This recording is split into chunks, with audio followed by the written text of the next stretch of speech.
कोण लिहितंय? अहो लॉबी मध्ये एक सुद्धा सेक्रेटरी नाही, तुमचे मंत्री नाही, लॉबी मध्ये सेक्रेटरी नाही, डेप्युटी सेक्रेटरी नाही, ऍडिशनल सेक्रेटरी नाही, कोण आहे? सरकारच्या वतीनं इतका गंभीर विषयाचा प्रस्ताव समोर आलेला असताना कुठे आहेत मंत्री? कुठे गेले मंत्री? त्याची दखल कोणी घ्यायची? काय पशुसंवर्धन मंत्री, दुग्ध विकास मंत्री, मत्स्य मंत्री, महसूल मंत्री, कृषी मंत्री, कुठे आहेत सगळे मंडळी?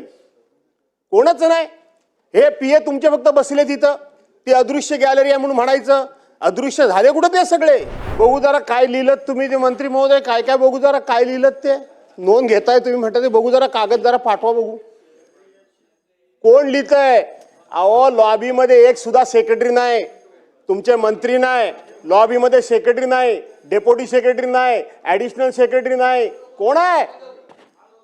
काय चाललंय? काय अशा पद्धतीनं कामकाज चालवता येतं? चालवा तुम्ही, आमचं काय म्हणणं नाही. आम्ही ओरडतोय, पण सरकारच्या वतीनं इतका गंभीर विषयाचा प्रस्ताव समोर आलेला असताना कुठे आहेत मंत्री? कुठे गेले मंत्री? त्याची दखल कोणी घ्यायची? आता सन्मान्य सदस्य रणधीरजी सावरकरांनी हा प्रस्ताव ओपनिंग केला. त्यांनी सुद्धा सरकारी पक्षाच्या वतीनं बोलत असताना ते फार मर्यादेच्या पलीकडे जाऊन बोलू शकत नाही, परंतु प्रशासनाची मानसिकता काय ही त्यांच्या बोलण्यातून सातत्याने या ठिकाणी दिसून येत होती की कशा पद्धतीनं लोकांच्याकडे बघण्याचा दृष्टिकोन प्रशासनाचा नकारात्मक आहे ते सांगत होते.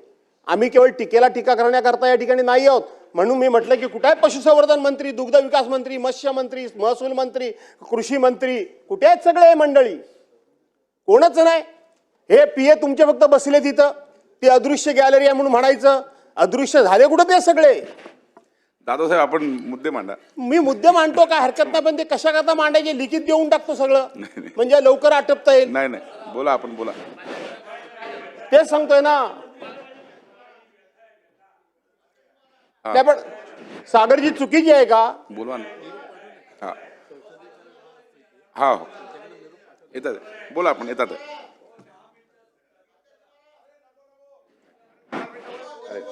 हा अरे माझा चैनसूक क्षमतेची माझा आठवणीत आले. ते एक शेर सांगतो. अध्यक्ष महाराज म्हणाले, भास्करराव तुम्ही चालू करा. जब मेरा जनाजा निकला तो सारी दुनिया देखने निकली, पर वो कमबख्त न निकली जिसके लिए जनाजा निकला. चला दादासाहेब बोला, दादासाहेब बोला. हरीशजी बसा ना प्लीज. अध्यक्ष महोदय, सप्टेंबर ते ऑक्टोबर नोव्हेंबरच्या दरम्यान, ऑक्टोबरमध्ये जास्तीत जास्त या राज्यामध्ये 29 जिल्हे, 253 तालुके आणि जवळजवळ 2065 आपली जी मंडळं असतात, सर्कल असतात. या सर्कलमध्ये अतिशय अतिवृष्टी झाली, अनियमित पाऊस पडला, अवेळी पाऊस पडला, मर्यादेपेक्षा आणि सरासरीपेक्षा कितीतरी पटीनं पाऊस पडला आणि त्या ठिकाणी शेतकरी हा पूर्णपणे उद्ध्वस्त झाला. अध्यक्ष महोदय, शेतकरीच केवळ उद्ध्वस्त झाला अशातला भाग नाही, तर आपण तो काळ आठवा की त्या काळामध्ये जे मीडियावर, टीव्हीवर वगैरे जी वृत्त येत होती, गायी गुरं सुद्धा गोट्यामध्ये बांधलेली पाण्यामध्ये डुंबून तडफडून मरताना आपण सर्वांनी बघितली. केवळ शेतीचं नुकसान झालं, एखादा सीझन हातातून गेला, एवढ्या पुरेसा हा प्रस्ताव नाही किंवा एवढ्या पुरेशी ही चर्चा होऊन चालणार नाही. तर ज्या भागामध्ये कधी नदीला पाणीच येत नव्हतं, आपण बघितलं मराठवाड्यासारख्या ठिकाणी की जिथे आपण टँकरनी नव्हे तर रेल्वेनं सुद्धा, ज्या भागामध्ये आपण रेल्वेने पाणी पोचवलं होतं त्या भागामध्ये सुद्धा नद्या तुडुंब भरून गेल्या. नद्या भरल्या त्या भरल्या, पाणी जिकडे तिकडे झालं ते झालं, गाई गुरांचं नुकसान झालं, जवळजवळ 700 जनावरं दगावली, 3799 घरं कोसळून पडली. त्याचबरोबर 75,42,000 हेक्टरवरचं शेतकऱ्याचं पूर्णपणे शेतीचं नुकसान झालं आणि 264 माणसं या सगळ्या अतिवृष्टीमुळे मृत्युमुखी पडली. हे झालंच अध्यक्ष महोदय. पण त्याचबरोबर ह्या नद्या ज्या दुथडी भरून गेल्या, त्या नद्यांनी अशा पद्धतीची जमीन खरवडून काढली की आता पुढच्या कित्येक वर्षामध्ये त्या ठिकाणी मंत्री महोदय पीक घेणं हे शेतकऱ्याला खूप अवघड होणार आहे. शेतकऱ्याच्या हातामध्ये आता राहिलेलं नाही, कारण जमिनीचा पोतच हा पूर्णपणे त्या ठिकाणी पुराखाली वाहून गेला. जी पिका योग्य असलेली कसलेली जमीन असते ती जमीनच पूर्णपणे खरवडून त्या ठिकाणी वाहून गेली. त्यामुळं एखाद्या वेळेला एखाद्या सीझन पुरेसं फक्त शेतकऱ्याला मदत करून त्या शेतकऱ्याला आपल्याला उभं करता येणार नाही. तर त्या शेतकऱ्याला उभं करायचं असेल तर या सार्वभौम सभागृहामध्ये सर्व सदस्यांचे जे काही वेगवेगळे अनुभव असतात ते अनुभव एकत्रित करून सरकारला काहीतरी याच्यामध्ये कायमस्वरूपी आणि ठोस अशा पद्धतीची उपाययोजना करणं अत्यंत गरजेचं आहे. आणि म्हणून ही चर्चा महत्वाची आहे. ही चर्चा केवळ भाषण करण्याकरता मर्यादित चर्चा नाही. आम्ही केवळ 293चा प्रस्ताव या ठिकाणी मांडला, मंजूर केला, भाषण केली आणि विषय संपला असं नाही. ज्या वेळेला आपण सगळे आपापल्या मतदारसंघामध्ये जाऊ त्यावेळेला निश्चितपणे तोंडावर जरी कोण काही बोललं नाही तरी पाठीमागे निश्चितपणे आपल्याला म्हणतील की तुम्ही आमच्या पदरात काय टाकलं, आमच्याकरता काय घेऊन आलात, आमच्याकरता सरकारकडून कोणत्या प्रकारची योजना आणली, आम्ही कशा पद्धतीने उभं राहायचं. आणि म्हणून त्यावेळेला आपल्याकडे उत्तर नसणार आहे. आणि म्हणून अध्यक्ष महोदय, ही जी 75 लाख 80 लाख हेक्टर या ठिकाणी जमीन ही पूर्णपणे किंवा शेतकरी हेक्टरवरची पिकं ही शेतकऱ्याची पूर्णपणे नाश पावली. त्याला आपण उभं कसं करणार? आपण 32,300 कोटी रुपयाचं पॅकेज दिलंय असं मंत्रिमंडळासमोर आपण जाहीर केलं. माझा आग्रह BSC मध्ये तोच होता, आता देखील तोच आहे की 32,300 कोटी रुपयाचं आपण जे पॅकेज दिलं ते या सभागृहाला सांगा.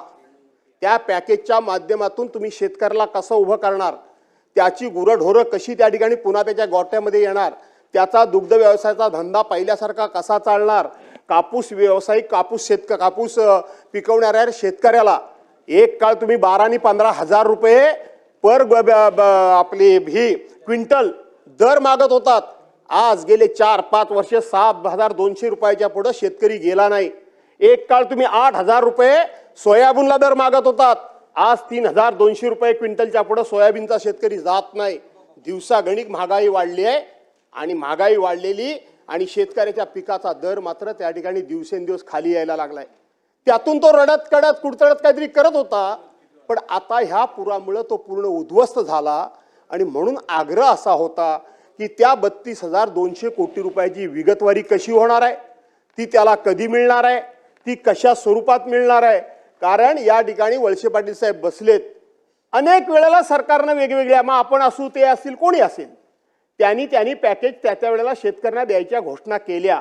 पण नंतर याच सभागृहामध्ये चर्चा झाली की ही पॅकेजेस फसवी असतात. कशी असतात पॅकेजेस? 32,200 कोटी रुपये तुम्ही खरोखर शेतकऱ्याला देणार आहात काय, ते कसे देणार आहात ते आम्हाला सांगा. ही पॅकेजेस अशी दिली जातात 3 किंवा 15,000 कोटीची तरतूद आहे. माझ्या हातामध्ये सगळ्या तरतुदी आहेत. 75,286 कोटी रुपयाची पुरवण्या मागण्या तुम्ही मागितलेल्या आहात. राज्याचा मूळ अर्थसंकल्प किती? 7,57,000 कोटीचा. गेल्या वेळेला पुरवण्या मागण्या किती मंजूर केल्यात? 57,000 कोटीच्या. आता पुरवण्या मागण्या किती मंजूर केल्यात? 75,000 कोटीच्या. 1,84,000 कोटी रुपयाच्या पुरवणी मागण्या तुम्ही केल्यात. याचा अर्थ तुम्ही जे फुलफ्लेज बजेट तुम्ही पण मांडलेलं होतं, हे बजेट पूर्णपणे तुमचं कोलमडलेलं आहे. तुमचे पूर्णपणे अंदाज हे कोलमडून पडलेले आहेत आणि राज्याची आर्थिक शिस्त ही पूर्णपणे बिघडलेली असताना तुम्ही शेतकऱ्याला कुठून पैसे देणार? आपण बरं झालं बजेटचं सांगितलं म्हणून. सगळे आकडे माझ्यासमोर आहेत बजेटचे. आकडेवरून करायचं काय? कोणाकोणाला जास्त कुठल्या विभागाला दिलेत. शेतकऱ्यांना जर 32,300 कोटी रुपयाचं फुलफ्लेज बजेट मांडल्यानंतर जर तुम्ही मदत करणार असाल तर शेतकऱ्याच्या शेतीला किती कृषी विभाग, पर्टिक्युलर कृषी विभागाचा याच्यामध्ये उल्लेख तुमच्या सप्लिमेंटरी बजेटमध्ये नाही. तुम्ही त्या ठिकाणी महसूल आणि वने या हेडखाली ते पैसे घेतलेले आहात. थोडंफार आम्ही पण अभ्यास करतो या विषयामध्ये, नाही अशातला भाग नाही. आणि म्हणून ते आपण काय करतो, 3-4 वर्षाकरता पॅकेज जे जाहीर करतो अध्यक्ष महोदय, ती पॅकेजची कसरत अशी असते की त्या 3-4 वर्षामध्ये सगळ्या विभागामार्फत वेगवेगळ्या हेडखाली जे आपण पैसे देतो त्याची गोळाबेरीज करतो आणि आपण सांगतो पॅकेज दिलं.